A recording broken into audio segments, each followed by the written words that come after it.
Hello everyone and welcome to our online Parent Council meeting. I'm Sarah Scott, the Chair of James Gillespie's High School Parent Council. Thank you for joining us. I'd especially like to welcome any new S1 parents or parents who are otherwise new to the school, and I hope you find the meeting useful. We are back online for Parent Council meetings this new school year, so as rules still don't allow large groups to meet in person, so can I make the usual apologies in advance for any technical issues we might have during the meeting. For example, if you're having problems joining us or hearing us, or if one of the presenters' Wi-Fi freezes. As always, we ask for your patience. We have also had to put in place a new meeting platform for which this is the first outing and have new people running it behind the scenes. We hope that everything will happen as it usually would, but for that reason also, please bear with us if there are any problems. We are all volunteers and we are trying our very best. We're using Microsoft Teams for the meetings because it's a system approved by Edinburgh Council, but the only people who can be heard are the presenters, and everyone else attending can write questions via the Q&A panel but can't be heard. So just a few brief points before we start properly. We're aiming for the meeting to last about an hour, although experience shows that it may well overrun that a little. The meeting is being recorded and it will be put online for those who can't make it this evening. So please don't share any personal information that shouldn't be aired publicly. As I mentioned, we can only take questions via the Q&A panel. The questions will be published for everyone to see by our parent moderators. So if you would like your question to say private, please say so when you type it in. And if you see a question on the Q&A panel that is similar to one that you want to ask, could you like that question rather than ask a repeat? That will be very helpful in making sure we can manage the questions as efficiently as possible. And finally, can I also ask that questions and comments are expressed in an appropriately courteous way. The questions will be gathered up and posted together with answers on the Parent Council website. We will try and handle this as quickly as possible, but there are usually a lot of questions, so it can take time to get written answers for them all. So if you have any urgent issues or queries, please get in touch directly with the school or with the Parent Council. So tonight, as is normal, we will hear from our head teacher, Donald MacDonald, who will give his report on the start of the school year, and then we'll hear from one of the school's deputy head teachers, Ian Porter, who is here to welcome S1 parents and hopefully explain a bit about what to expect at Gillespie's. Until just before the summer holidays, Ian was away working at Craig Royston High School as the acting head teacher, so we are delighted to have him back with us and at the Parent Council tonight. Before moving on to Donald's update, I'd like to say a couple of things on behalf of the Parent Council itself. Firstly, I just want to quickly explain what the Parent Council is and what it does for anyone who is unfamiliar with it. There are parent councils for all Scottish schools at both primary and secondary level, and that's something that was set up under an Act of Parliament. As a parent council, we are drawn from a whole group of parents, the whole group of parents and carers at the school, to represent parents and carers and doing things like putting forward parents' views on issues, consulting and providing feedback to the school, providing refreshments at school events, fundraising for school projects, equipment, books and trips, coordinating with other parent councils, and making representations to the City Council. There's more information on what we do at our website, jghspc.wordpress.com, which you can also reach through the parents section of the school's website for anyone who wants to follow up and get more information on the PC. Our AGM for 2021-22 will be held at our next meeting on Wednesday the 13th of October, when the Parent Council and PC officers are appointed for the year. If you're interested in becoming involved, then please get in touch. You can contact us by email at jghscouncilcoms@gmail.com or via our website. I also wanted to say a word about extracurricular activities. At our last meeting before the summer holidays, we heard from Elliot Ambrose, the Active Schools Coordinator for the school, about plans being made then for the Active Schools programme for this year. We were all delighted to see such an extensive programme being announced last week, as was promised, but which has been delivered despite a major change in council policy about where resources were to be focused, and also a change in Sports Scotland rules, which means that charges can't be made for participation in clubs. Gillespie's has been able to set up this big programme because of Elliot's hard work and because of the support which the school is supplying in terms of admin and staff time. Not all schools are in the same place with this at all, and so we're very lucky. So active school clubs are now free for pupils to attend, but families who are able to make a contribution are encouraged to make a donation on parent pay so that we can continue to meet the costs of running clubs. And we're also very happy to see the restarting of other extracurricular activities such as art, book, chess, maths clubs, etc., as was announced by the school yesterday. These are really essential parts of school life, so it's good to see them back again now. We are just into the school year, so a lot of the activities that I would normally report on haven't restarted yet, particularly meetings between the council and parent councils. They are just getting up and started again. I can report that there was a consultative committee with parents meeting on 19th of August, which involved PC reps from across the city. One of the major issues discussed was how to make sure there are better communication between the council and parents, as there was a strong feeling expressed that these had not been good, particularly over the COVID period, and a working group is looking at this and parental engagement generally. There was also a brief report on SQA results for Edinburgh, which it was reported reflect the national position in that they are up compared to 2019, though down on 2020. However, the percentage of A's were up nationally and also in Edinburgh in comparison with previous years. Council officers also confirmed what we had seen in the news, that the SQA is planning for a normal diet of exams this year, subject to public health advice allowing that, and that just as in the past year, there will be reduced course content and coursework for each subject. I'm sure there'll be a lot of questions on this issue tonight and over the coming weeks and months, and also that we will be revisiting this issue as a parent council as more information becomes available. And also at the Education, Children and Families Committee in August, it was announced that the statutory consultation for a new Gaelic medium high school will be delayed as the council and the government are investigating possible other sites. We have asked for and received an assurance from the councillors in charge that it will be possible to carry out a statutory consultation during this school year, which is their intention, and still open a Gaelic secondary school in 2025, which was what was planned. Liberton remains the council's intended site unless there is government funding for other options. And finally, just a few words about the Parent Council itself. We ran a survey at the end of last term to get parents' views on how we ran PC meetings and on parents' priorities for the coming year. We are trying to capture views coming out of a pretty dreadful year and see how that can inform what we do this year and how we do it. The report will be up on our website tomorrow, so you can see the results yourself, or at least we hope it will be tomorrow. There were a lot of comments on different issues, which were very informative and which we've included in the report, except where we feel there was a risk that they would be too specific to remain anonymous. And we thought we'd like you to see what we thought you would like to see, what other parents had to say as well. One thing that the survey did show was that parents had generally liked online meetings and these had broadened accessibility. And there have certainly been much bigger turnouts for meetings online than for in-person meetings. And this has been seen at all of the other PCs that we have spoken to in Edinburgh, not just ours. As it turns out, we still aren't able to hold in-person meetings, so we're back online anyway. But there was an appetite in the responses to either remain online or to have some sort of hybrid system for the future, because obviously there are things that are missing from purely online interaction, spontaneity, interactivity, meeting people, etc. Other outcomes were that of the topic suggested, health and wellbeing, rising roles and SQA arrangements were identified as key priorities for the Parent Council for this year, and a number of specific concerns were raised in relation to particular areas such as rising roles, mental health and SQA arrangements in the comments. Most parents supported the idea of fundraising for school activities and also felt that it was important that a social aspect was included in activities. There is also support for direct donation through parent pay for those for whom that would be easier. Concern was also expressed by some, however, that parents would have to fundraise to cover activities and items that would normally be covered by council funding. So do have a look at that when you have a moment.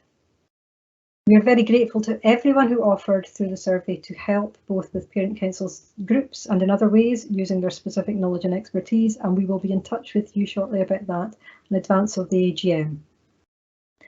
I also wanted to report that following Laura Young standing down as PC Secretary earlier this year, Parent Council member Kirsten Layton has agreed to become our new Secretary. We were also lacking a Communications Officer, and I'm happy to say that Hilary Snaith and Laura Bird have agreed to take on that role jointly. Thank you to all of them. We really need everybody's help to keep the PC running. And now just turning finally to Parent Council finances, there will be a full report and accounts available for the AGM, so I won't say more about that, or not much more about that now. However, as always, I'll take the opportunity to mention that Parent Council fundraising is used to support the school, in particular with small projects identified by teaching staff. And again, there is more information on the website on making donations via Parent Pay or at no cost to yourself via easy fundraising to support what we think is valuable work. So thank you for listening to all of that. I will now hand over to Donald for his report, and then we will hear from Ian Porter, who will hand back to Donald for the Q&A. So can I just ask Laura, who is our producer for this evening, to pass over to Donald. Thank you very much.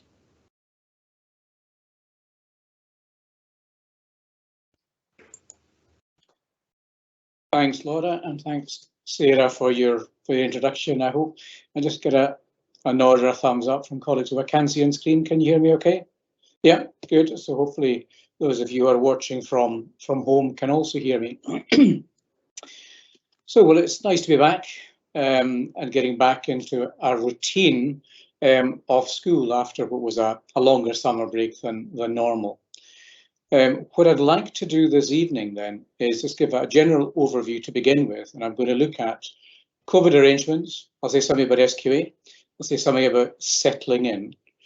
What I then propose to do is to have a look at questions that have been submitted by parents. Now, they cover a whole range of items. So what I'll do is I'll go through these. It may appear a little bit unorganized in that I haven't, prior to the meeting, put them into a specific order. So forgive me if they appear somewhat random, but I'll aim to cover all of these that were submitted prior to the meeting, and there are a number of them. I noticed that quite a number of questions are appearing in the Q&A. I would suggest respectfully that you might want to just hold on adding any other questions until I've given my presentation, because some of the items that are covered there, I will cover in my presentation. When I finish, I'll be handing over, as Sarah's mentioned, to Ian Porter, Deputy Head, and Ian will be talking specifically about the S1s and their transition journey in joining high school. Thereafter, we'll turn to a Q&A, and I'll pick up some of the questions that perhaps I hadn't addressed in my presentation. Some of the questions I may not have answers for, but what I will do is I'll take these away and we will post answers to them, because although I am the head teacher of the school, we have close to 200 staff. I have a good knowledge of what's going on in the school, but I will admit I don't know everything. And there are some aspects of it I will defer to one or more of my colleagues for a more detailed answer. An example, for example, is musical tuition arrangements and instruments, and I know that is evolving. There's one where I will be deferring and asking a colleague to give a more detailed answer. So first of all then, in regard to COVID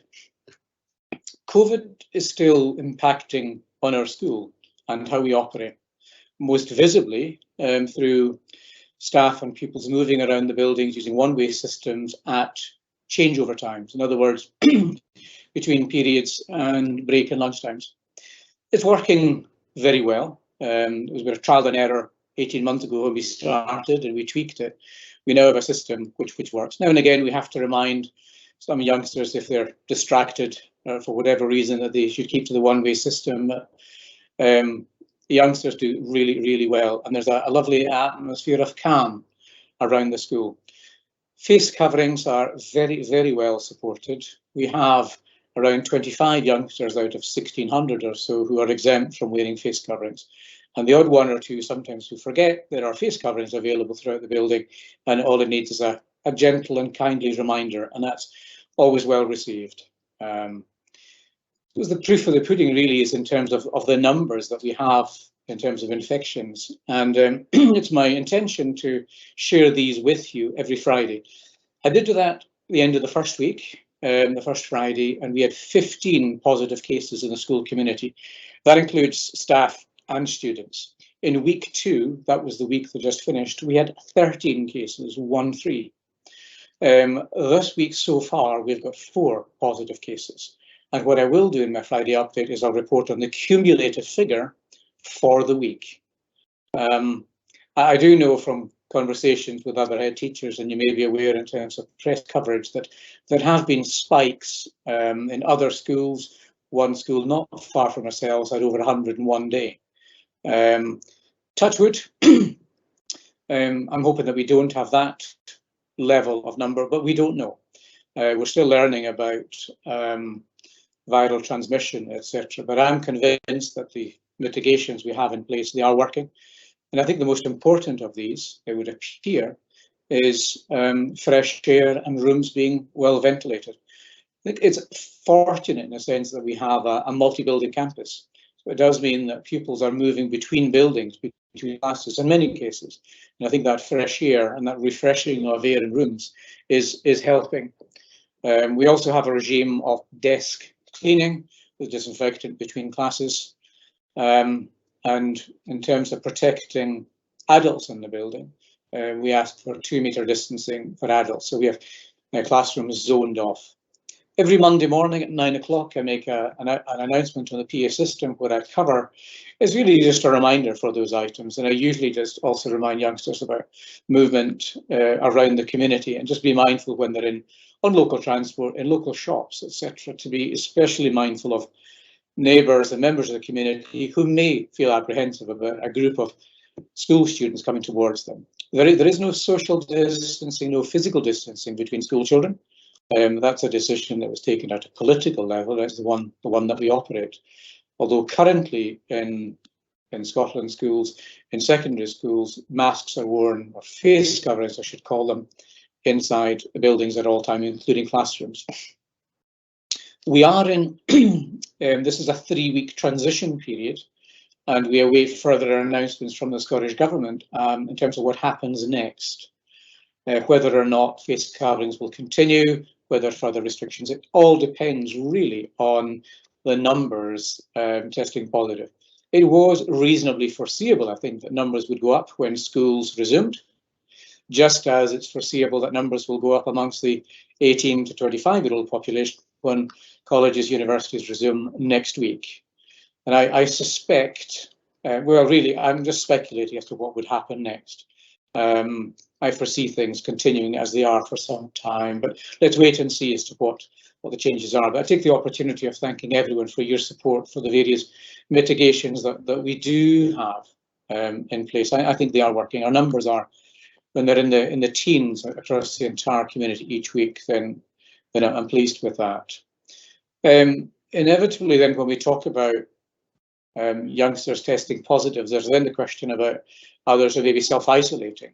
And the biggest change from last year is the threshold at which it is decided who has to self-isolate. You may know that prior to the summer holiday, we were sending groups of, normally if one youngster tested positive in the school, the school carried out the contact tracing, and it was based on proximity positioning in classrooms. So we would go through every single seating plan for every class they attended for the 48 hours prior to them showing symptoms. That's what we did. It was time consuming, it was labour intensive, but we did it thoroughly. And typically we would have anywhere between 12 and 30 youngsters self-isolating on the basis of one positive case. This time around, so since we resumed, we no longer do the contact tracing as school staff. That task is now carried out by the NHS teams, the track and trace team, and the threshold has been raised. It now requires substantial contact with a positive case in order to lead to self-isolation.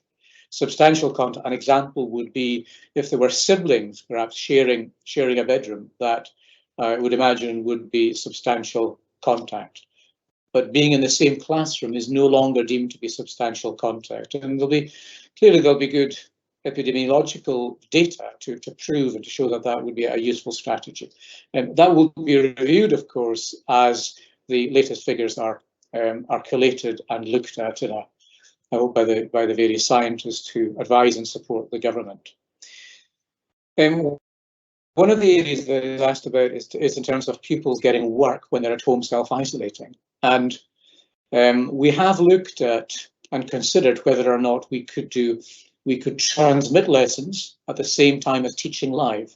And we found that for a variety of reasons that doesn't work. It's neither fish nor fowl. It doesn't work. So we have to find a means of sharing work with pupils who are self-isolating. To that end, my colleague Deirdre O'Brien will put together a guide to self-isolation, which will be, I hope, helpful for parents in terms of supporting pupils who are self-isolating. In the interim, some teachers, and it depends on the content of what's being taught, will put items into teams which pupils are part of.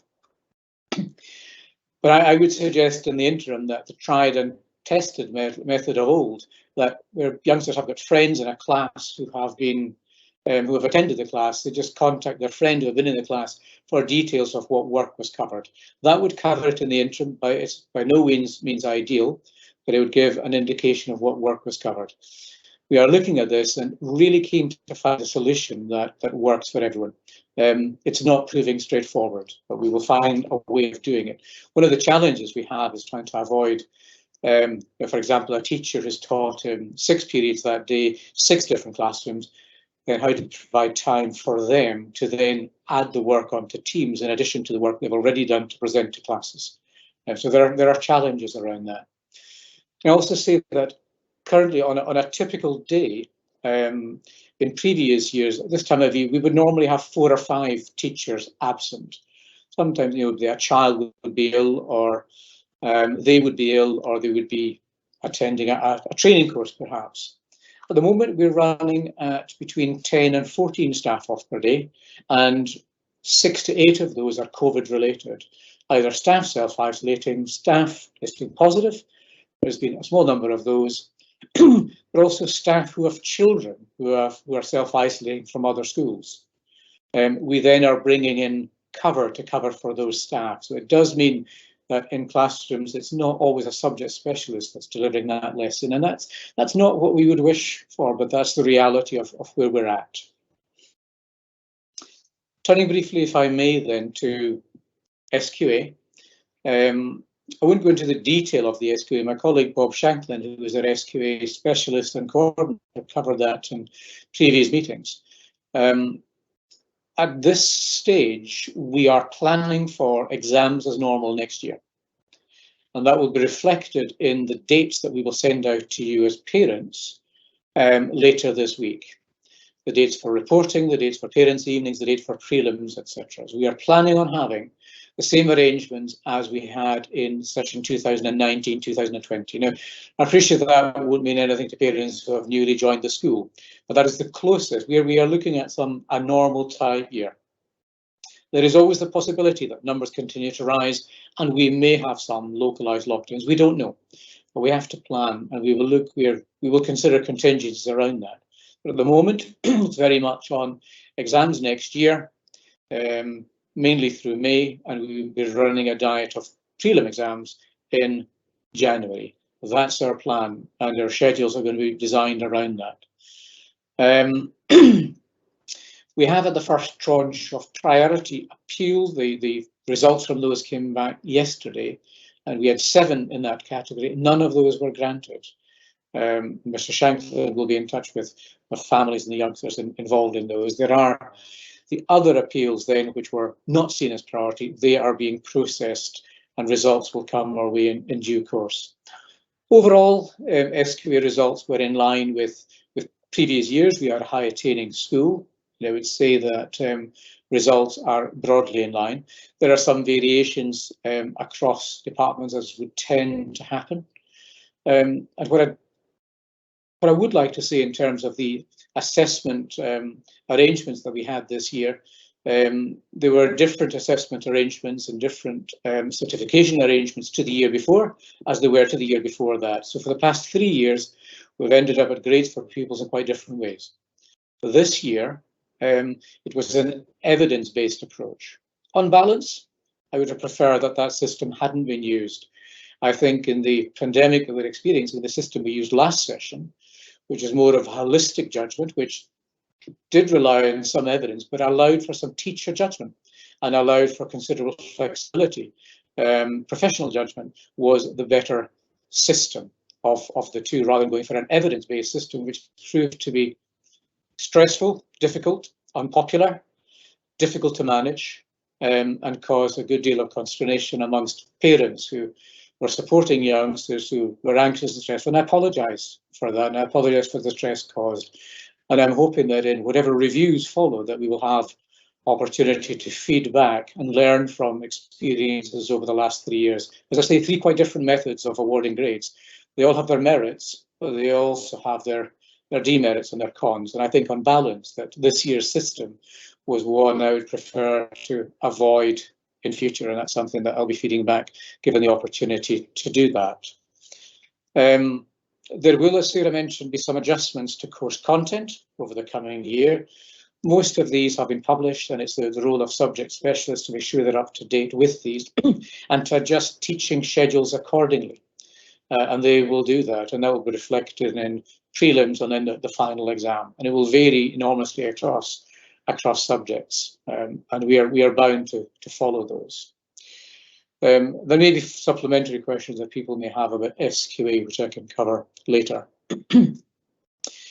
So COVID I mentioned, SQA I mentioned. I suppose coming back in August, the other main area of focus really is settling in. I mean, settling in after a long summer holiday is a priority, a challenge for us in any year.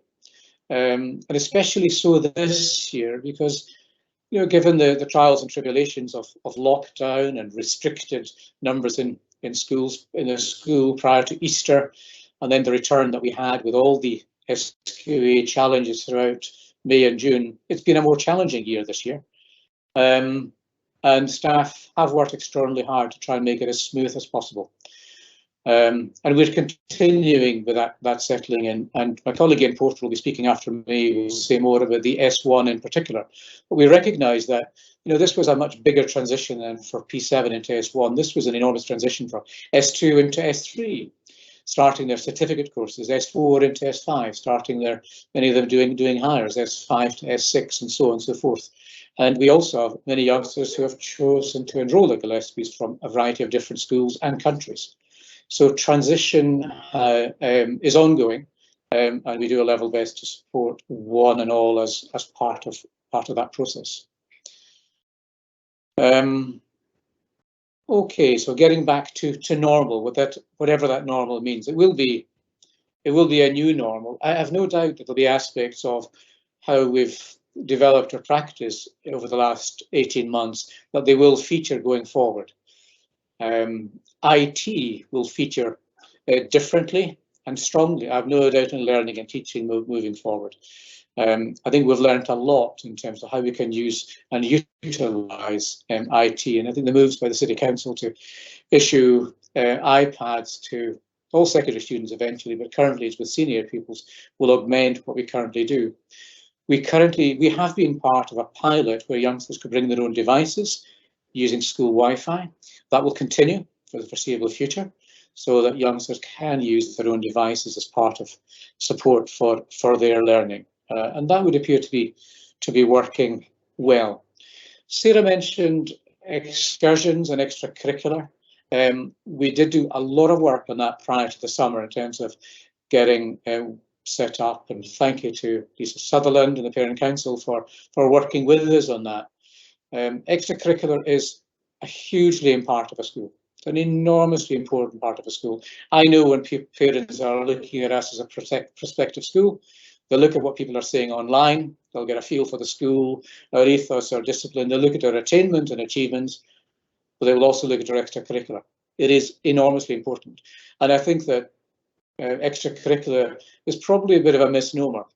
Extracurricular, curricular, they merge together, and they are all really important. So much of what we do is going to be up and running. The excursions that aren't as yet up and running, they are the overnight excursions, with the exception of Duke of Edinburgh. We have undertaken appropriate assessments for Duke of Edinburgh, and they are happening. But foreign excursions, which are a major feature of our school and have been over the years, languages exchanges, the trip to South Africa, the trenches trip, etc.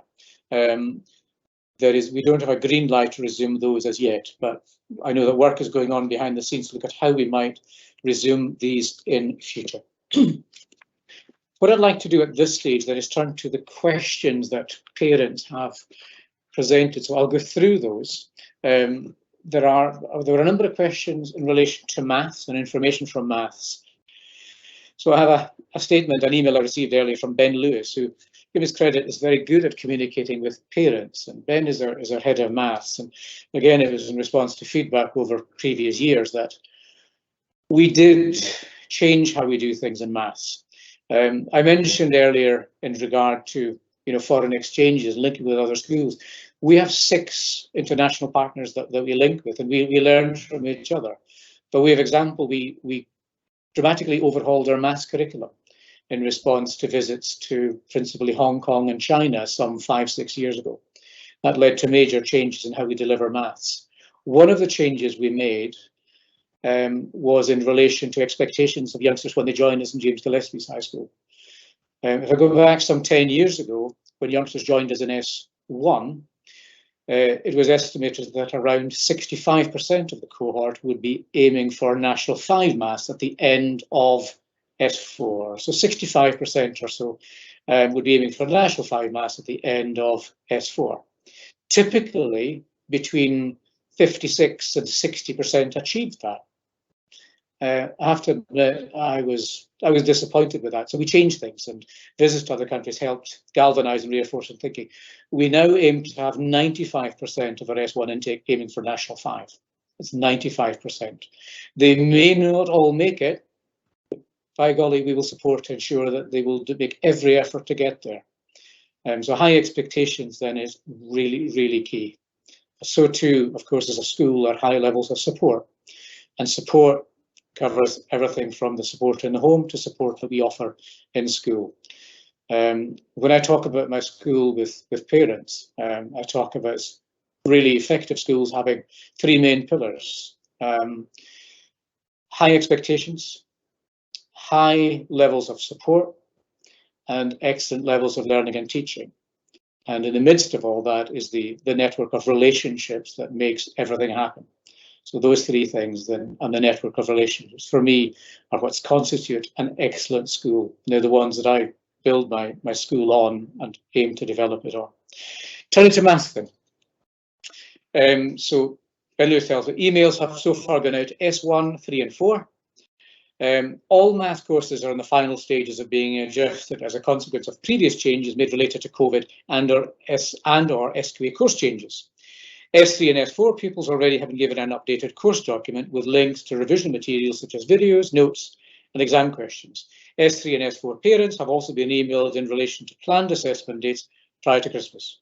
Shortly, we will be sending similar information to higher and senior National 5 students and their parent carers. This will then be followed by S2.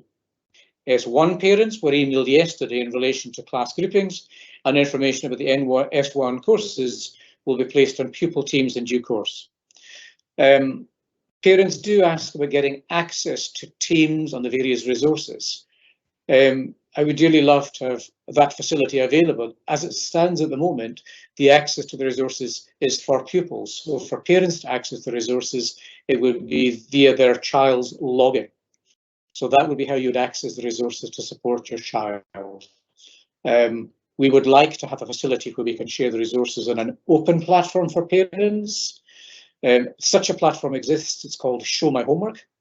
And just prior to the COVID lockdown starting, we were at the stage of launching that. So we will be launching something similar, but give us time just to settle back into our routine, go back to retraining staff and launching that. So that is coming, so bear with us at the moment. And I understand the frustration that parents might have about wanting to access the resources. I'm going to get some of the other queries that have come my way. And it's from a parent by the name of Katerina. I won't give the surname.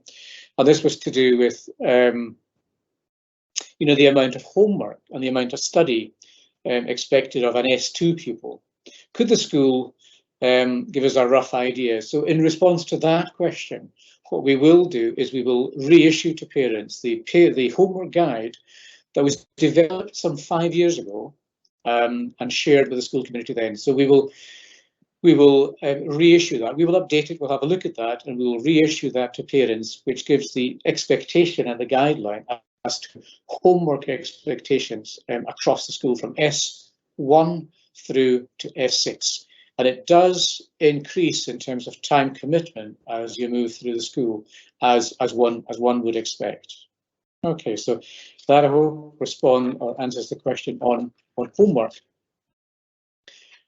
A question in relation to capacity at the school, and this particular question is about S1. It's from Emma. Emma, thank you for the question. First of all, capacity issues at the school. If I return to that in a moment in the context of S6 and flexible digital learning, or FDL. So all classes in S1 to S5 are timetabled for classrooms with a subject specialist. That's the first thing. So if pupil is saying that they are not in a classroom for a subject, then they are incorrect in that they are timetabled to a teaching space for every single classroom for S1 to S5 inclusive. There may be some confusion in some younger people's eyes in that they will not always be in this same classroom. So for example, if you have 3 periods of English, you may not be in the same classroom each time. You may be in different classrooms. That's just a feature of being in a large, vibrant school, which is crowded. So there may be changes in classrooms for within that 3-period allocation, but they will always be in a teaching space. Turning briefly, if I may, to S6, and I know there are questions from parents in regard to accommodation pressures and how that impacted on S6. Flexible digital learning, to put into context, and for parents who are new, we're in the situation this year at James Gillespie's High School where we had less accommodation that we needed. Now that arose as a result of the data annex, which was to have been completed in the spring of this year. It wasn't completed because of delays in the construction due to COVID. That facility, data as an annex, will be available to us from spring 2022. So the current challenges we have around accommodation will be eased thereafter. So we will have data available from spring next year. I would just mention that we would intend accessing those rooms fully from the change of timetable. That would be from June next year. So we will use whenever it's ready, probably for exam purpose and probably to do the snagging and to make sure that it's ready. For this year then, what we decided to do as a school was that we would limit or reduce the number of periods that teachers would have with advanced higher classes. So we set out a stall, we said we would do that. And at that stage, we were talking about the end of last year, the beginning of this year, we shared that with parents and we used the subsequent months to explore what that would look like. What this has meant in practice now that the timetable is up and running is we run about 20 advanced higher classes in the school. So around 20 advanced higher classes across a range of subjects. 17 of those classes are fully timetabled for 5 periods a week in a teaching space, either in the school or in the Children First building we use as an annex. There are 3 classes for whom there is a smaller period allocation. And those 3, they have a smaller allocation because there are fewer pupils in those classes. In one of the classes, there are 4 pupils. And as would be the practice in other years, we would tend to have a reduced period allocation for those classes. So for the vast majority then of the advanced higher classes, we haven't had to reduce the teacher contact time for them. We've got full teacher contact time. They're either in a teaching space on the main campus or in the Children First building. So the initial scenario that we had planned for was a worst case scenario. So it is a much better one that we had anticipated. And that's the current situation then. In terms of the Children First building, we have the first floor of that building for use by James Gillespie's High School. We had hoped that we would have the other floors as well, but it is the first floor. And here we are in week 3 of the timetable, and we're still adjusting in terms of how we use it. There are conditions around how we use it. For example, it has to be staffed by a member of the teaching staff. We have receptionists there also. It's a building that is entrusted to us. So slightly different arrangements that we would have with other rooms in the school. But the feedback we've had from pupils this far has been positive. It's been good, and so I think it's working well. So I'm pleased with what's developing, but it's continued. We're keeping it under review. But just be reassured then that all of S1 to S5 classes are timetabled in a teaching space with a teacher, as are 95% of the classes in S6, and that includes the advanced higher classes. Turning then to other questions, there was a question about COVID, and that's from Sarah, about self-isolation, and I covered that previously, acknowledging that with some subjects are practical, that is not possible to put that online, but where there's theory and PowerPoints, we would hope that that would be available. There's an email with several questions, so I'll just go through these, and I'm conscious of time. A question about mental health. We are in the throes, we will be advertising soon for a mental health coordinator. We recognise as a school that mental health, good mental health, underpins all that we do. Good learning is underpinned by good physical and mental health. What we will do there is we are seeking to appoint a mental health coordinator to pull together all the various strands and the partners who work with us. We recognise that has been exacerbated through COVID, lockdown, and post-COVID, that we will be dealing with that. We have school counsellors, for example. We have staff who have been trained in counselling. There are a variety of different support measures we have in place. Rather than attempt to address them all tonight, can I suggest that any parent who wishes to access any aspect of counselling can ask you in the first instance to contact your child's pupil support leader, the PSL, and thereafter that would then be progressed really to the appropriate person. So mental health and its support is an absolute priority for the school. It's something that we're working on, so watch the space in the coming weeks.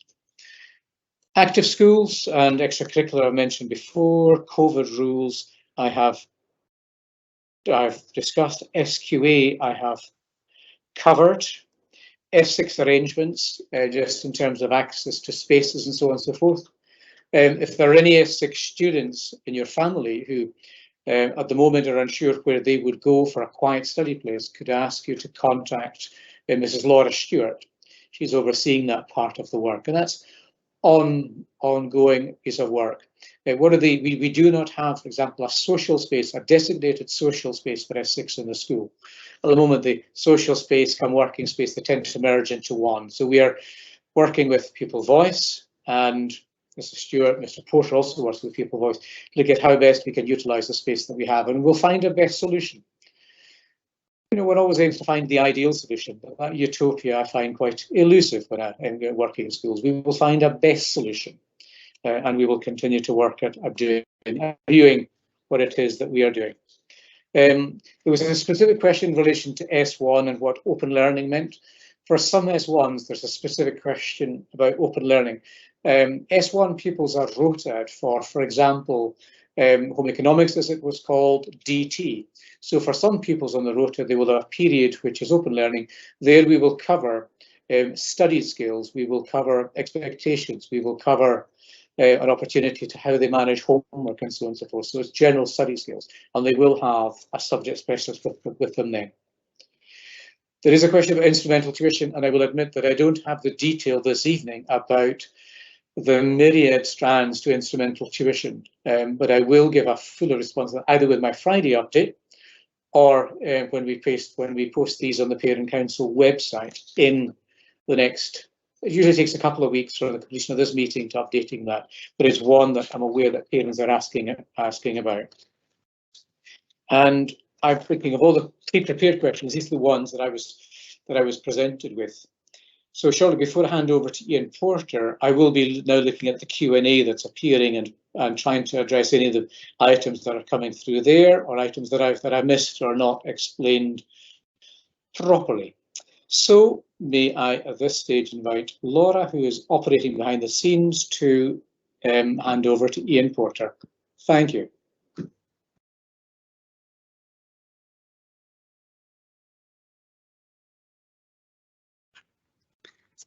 Thank you, Donald. Thank you, Sarah. Good evening, everyone. My name is Ian Porter, and I am one of the deputy head teachers here at James Gillespie's High School, with overall responsibility for pupil support. That's probably an easier way of thinking about my role. And when I say pupil support, It's the pastoral care, it's the additional support for learning, essentially supporting youngsters who have additional support needs and making sure we have the structures and systems in place to do that. As Sarah says, I was on secondment at Craig Royston Community High School as an acting head teacher for the last year, just in case there's some S2 parents in here in particular who's thinking, where has this guy come from? What a year to have my first headship, and what a great experience. But it's a pleasure to be back.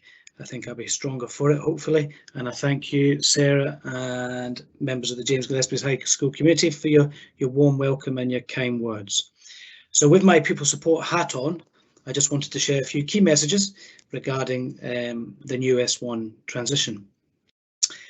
We've welcomed a large number, a record number, 298 new S1s to James Gillespie's High School this year, soon to be 299, about to meet another family this week, who have all settled in very well. It's very important for me that the young people feel a sense of belonging as soon as possible, and therefore the transition programme hasn't just started since they physically started with us in August, but throughout the last academic session.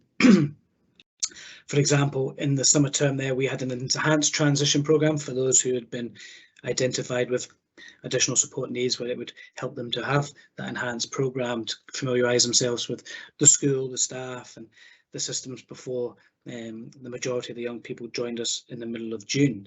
It would have normally been a 3-day visit, and I miss those days where we could welcome all of our S1s into school, all the parents and carers the Monday evening before, have an information session and then go through what the 3 days would look like and then have the programme in person. That's all changed over the last couple of years, and we had to work hard to make sure we had a virtual transition experience all set and ready for our P7s, then P7s, now S1s.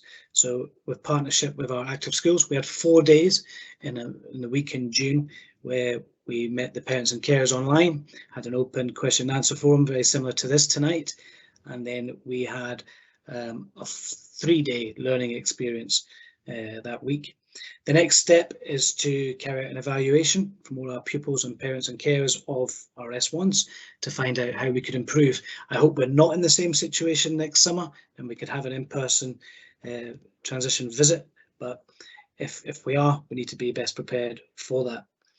One thing we introduced this year for the 3-day visit, or the virtual experience, was to have an open forum question and answer session with our P7 classes at the time. So first we've tried it, and I think it worked very well. We got some good feedback from the primary 7 teachers.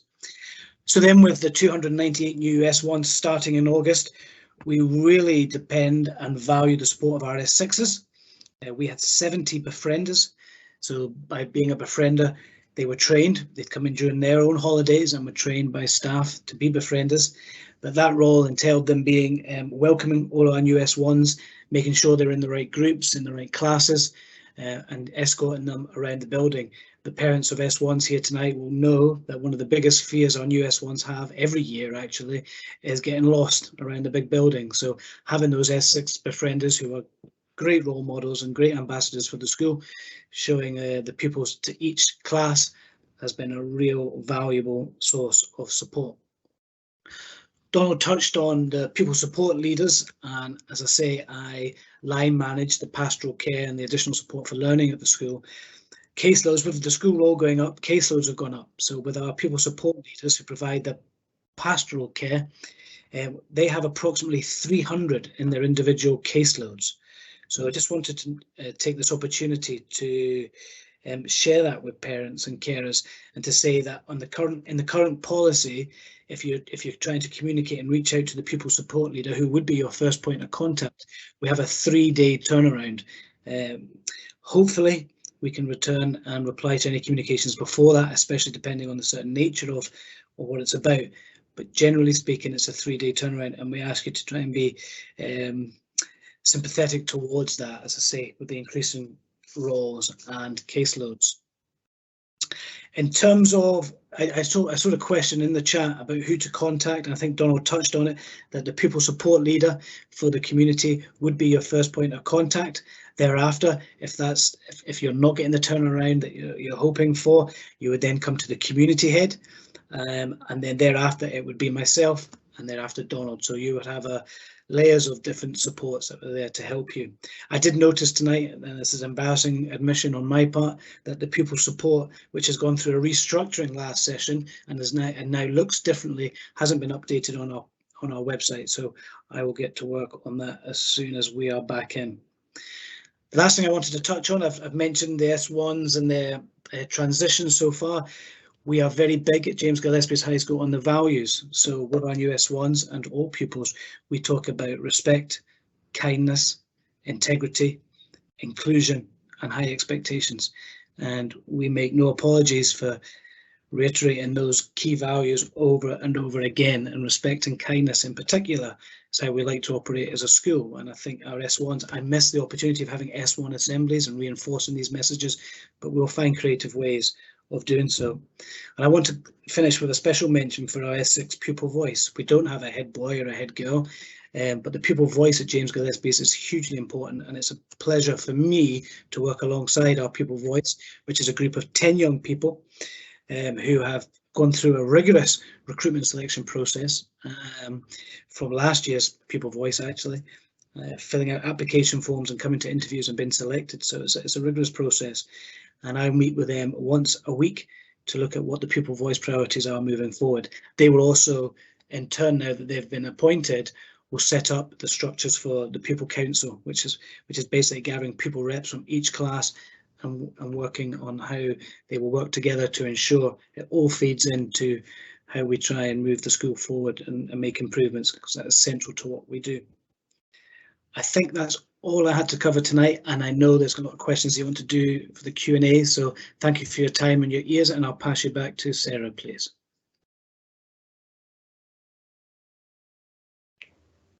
Hi, Laura. Could you pass straight back to Donald? I think he will take the Q&A, and I will add in anything I think is worth adding to that once he's had a chance to speak. Thanks. Thanks. Can I just check if people can hear me? Yeah, thumbs up from. I can see some colleagues in my screen portal. Okay, what I'd like to do now, well, first of all, thank you to Ian for coming along this evening and sharing that summary of what's happening with the S1. And I'm hoping that for all of our S1s, it's been a smoother transition as possible. Certainly when I speak to our S1s, I had the pleasure, one of the unintended pleasures of having staff off is I've been taking classes over the past week or two, and I had a delightful first year class yesterday in science. They were as keen as mustard. They were wonderful. So yeah, I would love to go back and see them again and seeing how they're getting on with U values and how to insulate your home, but that's for another day. What I'll do then is I've rearranged the questions in the Q&A by the number of likes. It's a wee bit like Facebook. I'm drawn to the ones that are liked most. Some of these I've already touched on, so forgive me if I don't go back into them. So home learning, I've touched on. There's information going to be coming out on that. An update on books to be used instead of photocopies and direction to online resources. Some of these papers get lost, and without books it's difficult for carers parents to help with home studying, especially for exam taking pupils.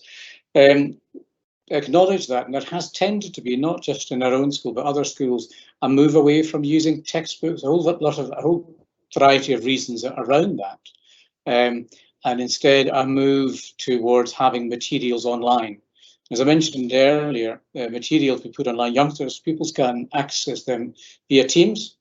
Parents can't unless you go through your child's Teams login. But it is intended to eventually put these online using a different portal. Active schools. So I'm pleased to hear that uptake has been brisk and strong, but the concern expressed by a good number of parents to say that they are oversubscribed.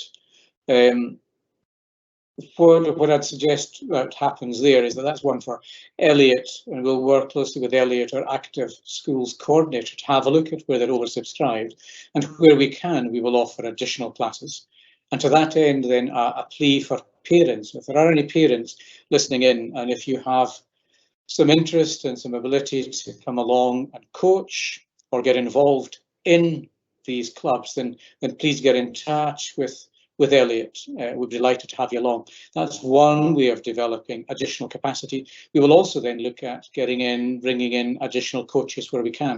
And as Sarah mentioned earlier, ostensibly all the clubs, the extracurricular clubs, are free, but where you can, we would ask you to make a donation from something like £25 to £50, which I think is a fantastic bargain given the range of clubs that would be available to you. If we bring in more money, it means we would have more clubs. So bear with us then, do volunteer your services, and we will seek to address them by developing additional capacity where we can. We're reliant on volunteers, but where we can bring in coaches, we will. But I'm pleased that, you know, the opposite problem is more difficult to deal with. I can share with you, I've worked in previous schools where there was under subscription and clubs fell away because simply we couldn't get enough numbers to make it viable. Lovely to see the comments about the Essex Befrienders. That's nice to see. They are an absolute credit each year, and we couldn't run the school without them. We would have 320 very lost looking S1s if they weren't with us. They are fantastic, and a huge thanks, and I would endorse that. A query about whether we can notify parents when there is a payment due on parent pay. We should be able to do that. In this day and age, there must be a way of doing that. So let me just reflect on that one. I don't know the answer immediately, but for goodness sake, surely in 2021, there has to be a way of doing that. In the interim, can I just ask you to make a point of checking in regularly and see if anything's there, and I will undertake to have a look and see if we can find a way of alerting you by whatever means that there is something for you to pay. A question about flu jabs and flu vaccinations in school, and how will the vaccination process happen in school. I read an email about this yesterday, and the date that I recall was the 30th of September that they are planning on vaccinating pupils at James Gillespie's High School, and there was a form that had to be completed by youngsters, so there would be a consent form which had to come in. The details of how that works, you can imagine, it's going to be a fairly major undertaking if all opted into that. We're talking, you know, many hundreds of youngsters. So logistically, that will be challenging for us, but we will support the NHS in implementing the programme of flu jabs, as is government policy. As soon as we get more details about that, we will let you know. A question then, how will the school ensure that there is sufficient evidence gathered throughout the year of high predictive value that can be used for evidence should circumstances change suddenly? After the cancelled prelims and last minute exams last year, with all the problems that entailed, surely we can't just assume that exams will run as normal. I think that's a good question. Also, I was saying earlier that for the purpose of putting a calendar together, I will assume that the exams will run as normal and we will run prelims. There is the possibility that we may go back to having to have assessments of predictive value. So I will be asking our heads of department to consider that, to reflect on that, and to ensure that we are better prepared than we were last year, that we're not putting all our eggs in that one basket, which was the month of June. So that's a question we'll have for the heads of department to do that. It will vary across subjects, I'm sure, but that's something that we will have to take on board and wrestle with, whilst at the same time not losing staff who are, you know, trying to do their level best to catch up on work that may have been missed, doing this year's assessments, and also with keeping a careful eye on what if we are missing assessments from last year. I also know that as a city council, they will want a consistent approach across all 23 high schools, and I know that that's something that there is an SQA coordinating group that our coordinator Bob Shankland is an integral member of, so we can have a city guide to that, because we want to avoid a situation where we have quite varying practice across the 23 high schools in Edinburgh. There's always going to be some variation in practice, but I think we should just manage to share best practices in that regard. I've talked about school role earlier and what we're doing, and just to recap on that, the data annex will be available from spring next year, which will absorb the additional capacity we have for the next few years. And as Sarah mentioned in her opening remarks, there is a plan for a new Gaelic school, which will go some way then to reducing the current large numbers at James Gillespie's High School. The point that I would make is that, just to emphasise that the Gaelic present at James Gillespie's High School is not the reason we are overcrowded. It contributes to it. We're overcrowded because James Gillespie's is a really popular school. So thank you to all of you for sending your children to James Gillespie's, but unwittingly we all contribute to that. It's a popular school, it's a growing school, and well, I'm pleased that Darragh will help us next year and ease the pressure. At a later meeting, we'll update you on what's happening with Darragh and how we envisage using it. Musical instruments, apologies, I don't have the detail tonight. I will defer to one of my colleagues who will have the detail. FDL features, and I did see a question earlier just asking about which subjects were affected, and whilst I was offline, I just wanted to check that.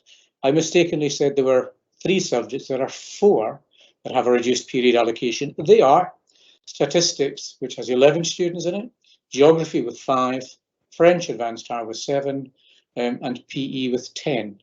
So they have slightly reduced period allocation, but with the option at different times of the year to increase the periods of contact with the teacher, depending on the course and the nature of what they're covering. And they're all slightly different. For example, some who are involved in project work, research work, it would not be a good use of their time to be sitting in a classroom with a teacher. They're better off going up to the university library or a public library, or finding a space that better suits what they're doing at that time. So there was 4 subjects then that are timetable for fewer subjects at the moment. But when we set out this model, we said we would keep an eye on it so as not to disadvantage any youngsters. Music clubs is mentioned, and that's one we will come back to. And music clubs we want to start as soon as possible. S2 pupils deciding which subjects they have to choose. That will be later this year. Typically then we begin to share information about S2 course choices around November time into December, and that then picks up in speed and course choices being made and returned, usually February, March next year. And for those parents who are new to our S2, we have retained a traditional model. We offer 8 subjects, which is very important as a school. We want our youngsters, all of them, to be taking sciences, languages, a full range of subjects so as to maximise opportunities when they move into S5 and beyond. So just like Muir is another one of the state schools that have done that, and all the independent schools, they remained with 8. And we at Gillespie's did too, because that's the cohort that we are providing for our youngsters who are well capable of doing 8 subjects and excelling as they do.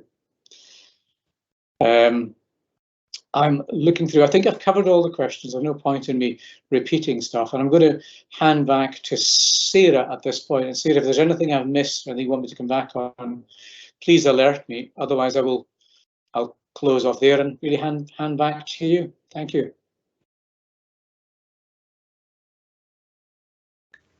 Thank you very much for Donald. Yes, I think we've actually covered quite a lot of questions, both in your updates and following up on the Q&A, which we have this evening. There were 2 or 3 things I thought might just be worth covering. One of them, or 2 of them actually, I think maybe best answered by Ian, which are, how do we know who our child's pupil support person is? We have asked and he doesn't know. And also, why are we adding extra people into S1 at this point when we know that the school is already pretty full? I wonder whether Ian could comment on those 2. And then I had a question I was going to ask Donald to have a look at again, but maybe Ian first. Sure. Firstly, with the pupil support leader, as I said, there was an admission on my part from the beginning that the website isn't up to date. So I'll work on that as soon as possible. But essentially, if your child has a class that has an L in it, your community head, I don't want to confuse matters, but you've got a community head and a pupil support leader. So if I just start with the community head, it'd be easier just for explanation purposes. So if your child has a class with the letter L in it, it will be Deirdre O'Brien as your community head. If you have a child with a class with a letter S in it, it will be Mr. Bob Shankland as the community head.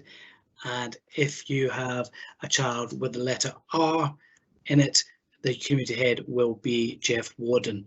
So those would be the 3 community heads who are deputy head colleagues of mine.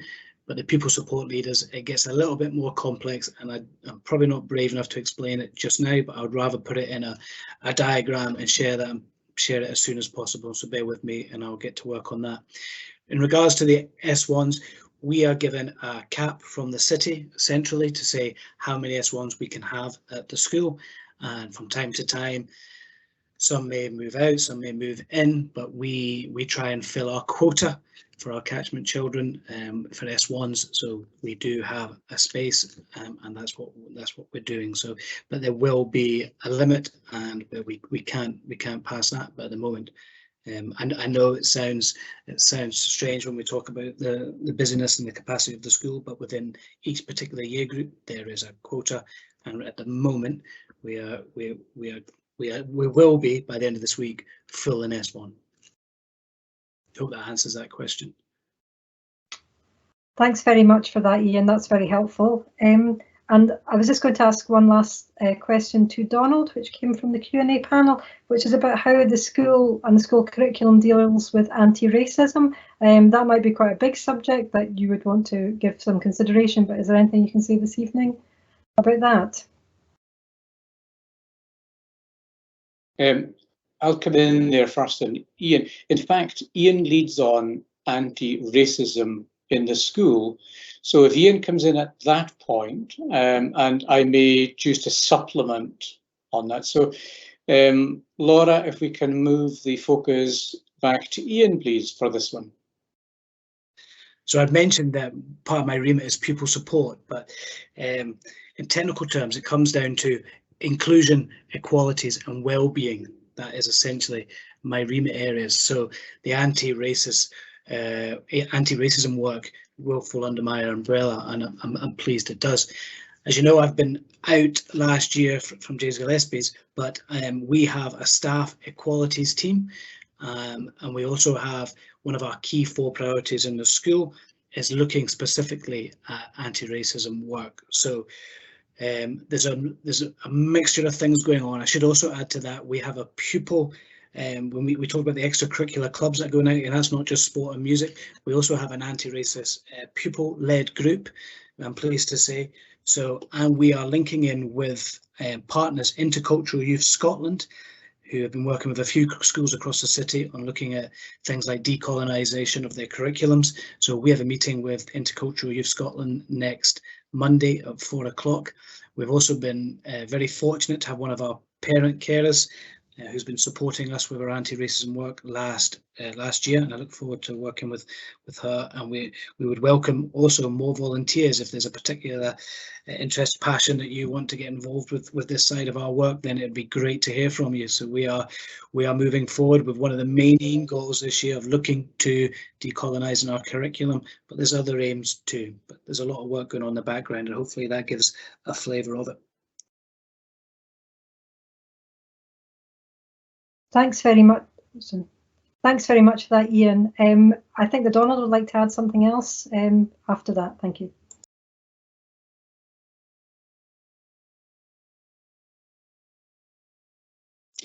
Thanks, Sarah. Thanks, Ian. And what I'd like to say is that at Gillespie's, one of the ways we describe ourselves, we say that we value the diversity that exists. We are a very, very diverse school. We have many, many different cultures within our school. Perhaps naively in my part, when I started the school 10 years ago, I thought then that there might be less opportunity, if you like, for incidents involving racism and such like. In fact, by having such a mix, a really rich diversity, I suspect that it offers more opportunity. So it's something that we're really, really attuned to. I think that a school which has got a wide selection of cultures within it really offers the best preparation for life beyond. I see it as an enormous enrichment. I see it as a gift that we have that. I can also say that we know that young people will get things wrong. That's just part of growing up. So part of the education we provide is about identifying what is now acceptable. And gosh, in, I would say, 3 or 4 years, what is acceptable in 2021 is different to what was acceptable a year, 2, 3 years ago. Things are changing rapidly, and we must evolve and develop around that. We're really well set up to do that. We've got such a rich variety of cultures in our school with so many different backgrounds, so the youngsters have the opportunity to learn from each other in school. As Ian mentioned earlier, our school respect is enormously important, and we will tap into that. We have parents who have contacted us and will help and contribute towards some of our staff training around aspects of our anti-racist education. I'm excited by that. I think it gives us an enormous opportunity.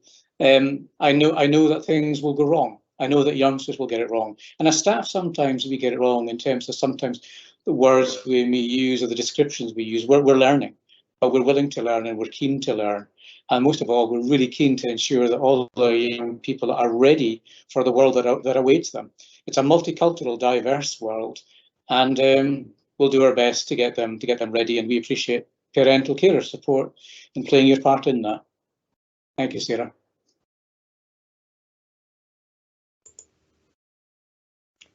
Thank you very much again for that. I think that seems like a good moment to wrap the evening up.